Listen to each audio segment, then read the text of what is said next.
Pergi kerja kan, orang kata kau pergi kerja naik apa? Saya naik kereta, naik MRT kan. Saya pergi kerja pasal naik helikopter kan.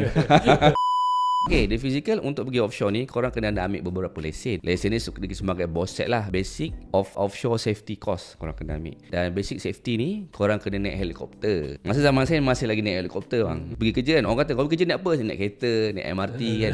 Saya pergi kerja pasal naik helikopter kan.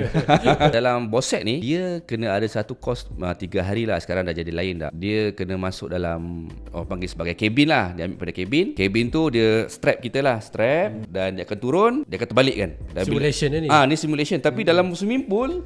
So function dia tu tak apa macam. Okay, function dia bila chopper crash kan. Dia crash dia jatuh. Dia macam dish lah. Dish tu maksudnya dia akan turun ke air sikit, dia touch air. Kalau pelampung tak float, kebiasaan ni dia akan terbalik. Dia akan terbalik. Bila terbalik tu, itu yang kita kena escape. Dan benda tu memang banyak orang takut lah. Tapi kebiasaan ni semua lepas. Tak ada masalah. Tapi ada tak yang waktu tu ada yang gagal? Gagal tak ada, tapi dia suruh ulang ada. Kadang-kadang ada orang macam takut air, fobia benda semua kan. Jadi diorang akan dengan instructor lah. Jadi kita masuk ramai-ramai, pakai strap, harness semua, pakai helmet apa semua. Okey. Lepas tu dia pakai lah kan, mayday kan. Tom jatuh. Okey. Lepas tu kita boleh nampak lah dia pusing. Dia turn je, rest dulu. Dah terbalik ni. Air semua dah masuk semua kan. Okey. Kira 3 second baru buka buckle dan kita kena escape.